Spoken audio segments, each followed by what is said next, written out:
Submission, being a submissive woman, being a submissive wife. Let's talk about it. Today, I'm going to be talking to you about my relationship with submission and essentially the build up into me deciding that I was just going to let go of that belief. If you're new here, the name is Nifemi, Oluwa Nifemi to be specific. And if you're not new here, baby, welcome back to my YouTube channel. Welcome. I really hope you like it here and I hope you're comfortable here. So without wasting your time, let's get straight into it. So submission. If you don't know me or know my background, I am Nigerian, Yoruba to be specific, and I grew up in a very conservative Christian community. So you can kind of imagine the values that I was brought up on. And my mother is also my mother is also very, very conservative in her values as well. So you can imagine the kind of values that I was brought up on. You can imagine the kind of beliefs I was exposed to. However, very, very unfortunately for my environment, I was exposed to Emmeline Pankhurst, the suffragettes, and Chimamanda Adichie when I was around 12 years old. And while I may not uphold all the values of those women, they basically were my exposure into understanding women's rights, equality, and feminism, etc., etc. Now, this meant that from the age of 13/14, probably 12/13, I started very, very, very aggressively believing that because I was born a woman does not make me inferior. At that age, I was able to get to the conclusion, which is I trust myself. I trust my jurisdiction, I trust my intellect, and I very, very, very much, I trust my judgment and I trust my leadership. And it was very difficult for me to start reconciling this part of my belief system, personal belief system, to my faith. So submission, I was introduced to the concept of submission maybe around the age of 15-16. You guys all know that Bible verse that has the most clout when we talk about submission. It's Ephesians 5:22. In fact, let me just Google it to make sure that I'm not paraphrasing for this video. Okay, it is Ephesians 5:22, and let me just read it out. So, wives, submit yourselves to your own husbands as you do the Lord. For the husband is the head of the wife, as Christ is the head of the church, his body, in which he is a savior.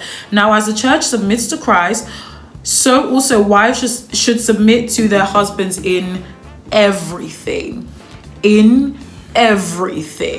Now, this is something that I put to the back of my mind because it didn't matter so much when I was a teenager. However, when I got to my late teens/early 20s, I started obviously being more like hyper aware of the dynamic between men and women in heterosexual relationships. So the concept of submission was very much like thrown in my face. So I was part of this Christian girl group where we would talk about everything and anything pertaining to God. And there were a few girls in this girl group that were really similar to myself when it came to carrying women's rights on their heads.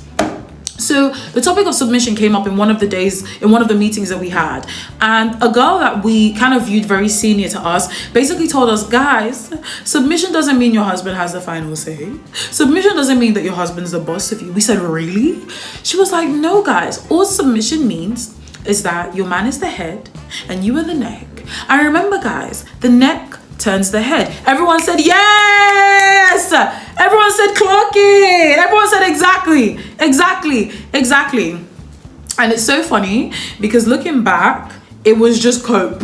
Her telling us this was pure unadulterated cope, because we all know anybody that's a little bit switched on knows that is exactly what submission is not.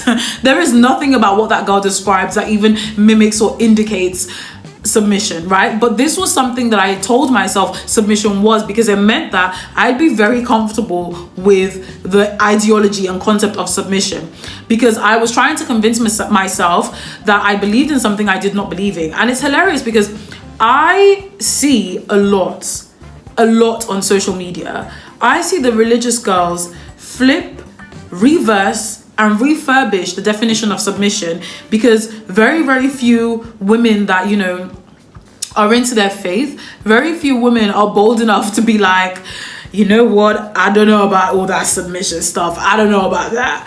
But because the girlies don't want to be more like forthcoming? The girlies don't want to be more forward with their disbelief in the concept of submission, so they repackage what submission means. Baby, when you actually look at what the definition of submission is, it definitely does mean that somebody is the boss. In fact, let's get up the Google definition of submission before I talk about my relationship with submission a lot more. So Google says that submission is the action of accepting or yielding to a superior force or to the will or authority of another person. Let's read it again. The action of accepting or yielding to a superior force or to the will or authority of another person. Does that sound like equality to you, babe? Because it doesn't sound like equality to me. So anyway, so when I convinced myself that this is what submission was, I was very, very comfortable with the concept of submission. However, submission as an ideology decided to show its very ugly face in my dating life. Now, I've never been the kind to date devout Christian men, and I will not be elaborating further. I've never been really the kind to date super traditional guys either. That's just how life has gone, and I won't be elaborating further on that. However, all the men I've dated have had some Christian in them, right? So this one guy in particular was like, ha ha ha, you know, like, when we get married, you're gonna have to submit to me. And I said, I didn't hear that. I didn't hear that. He was like, when we get married, you're going to have to submit to me. And I was like, I genuinely didn't hear that. And I think this was in my early 20s. And I think that's when I realized, Nifemi, you're going to have to confront whatever it is that submission is. Because you can't continue lying to yourself and telling yourself that you believe in an ideology that there's no part of your body that believes in or has ever believed in. Because again, I will reiterate, I've always trusted my judgment. I've always trusted my leadership. I've always trusted my jurisdiction. And there is no part of me that's always believed that by virtue of being born a man, you should have the final say. Do you get what I'm saying? There's no part of me that's ever believed that. And the thing is, of course, I believe that you should be marrying somebody that you can go to for advice. You should be marrying somebody that you know can counsel you. You should be marrying somebody that you also trust their judgment and you trust, you know, you trust like their life direction, etc., etc. You should marry somebody that you that has all those qualities, right? So I'm not negating that you should marry someone that has all those qualities, but the actual belief that my say and my opinions and my jurisdiction should be less than by virtue of being born a woman, I just don't believe in that. So it just meant that maybe around the age of 22, I started thinking, okay, what does this mean for me? Like, what does it mean for me to try to hold on to my faith but not believe in submission? And then I just digested the reality that whether or not anybody likes it, whether or not anybody likes it or want to hear it, everybody picks and chooses when it comes to this religion thing. You might be watching this as a religious person and say, no, I don't. Yes, you do. Yes, you do. Everybody does. And nobody can convince me otherwise. And I don't care to be convinced otherwise either. So don't waste your time. But everybody picks and chooses when it comes to submission. You will see somebody that has not honored their body with their diet go on and on and on and on about sexual immorality. You will see someone go on and on about sexual immorality and then they have a drinking problem. This isn't me casting my judgment. It's just saying that people judge different sins differently. People judge others for sinning differently to how they sin. Am I saying that my unbelief in submission is a sin? Hell no, I just don't think it is. I'm not gonna elaborate on my belief system, etc., etc. But I just got to a point where I realized no one's gonna whoop me for not believing in submission. No one is. Absolutely no one is going to whoop me for not believing in submission. So I just don't have to believe in submission.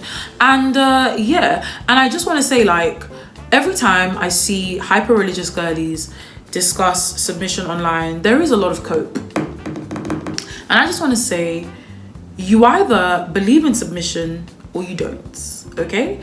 Your husband gets the final say or he doesn't. If you live your life according to the understanding that your jurisdiction is less than your husband, that your husband is responsible for leading you, that your husband is responsible for guiding you, and that your husband, should have the final say, etc., etc., then of course you believe in submission. But for all the religious girlies out there that genuinely believe that they are equal, they are their husband's equal, I have a bridge about submission to sell you because you don't believe in it. However, I understand that a lot of girlies are going to keep telling themselves that they do believe in submission because they want to cope. They want to cope, be getting to a place where you understand that you don't uphold one of the like core values of a religion you're trying to adhere to, getting there can be very, very scary, lonely, and isolating. However, I got to a point where I didn't want to live at war with myself. I just found it to be an unnecessary thing to do.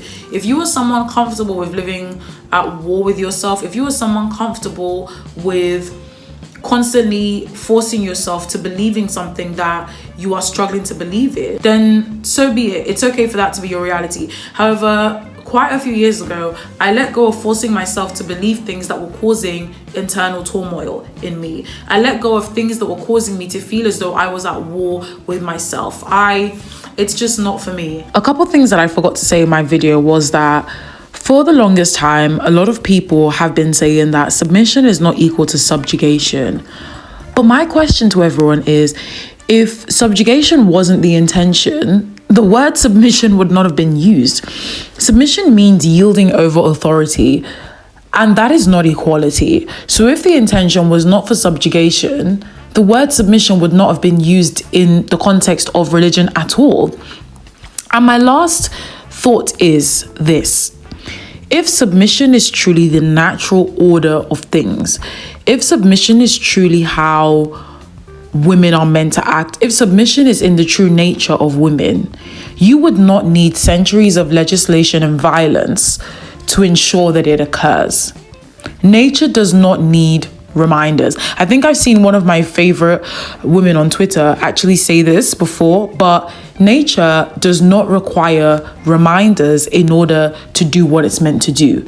So if submission is the natural order of things, you wouldn't need legislation and enforcement to ensure that it comes to be. So that's probably all I have to say for now. And if you're picking up anything that I've put down in this video, feel free to stay here. Feel free to like, comment, and subscribe. And I'll see you in my next video. Au revoir. Ciao.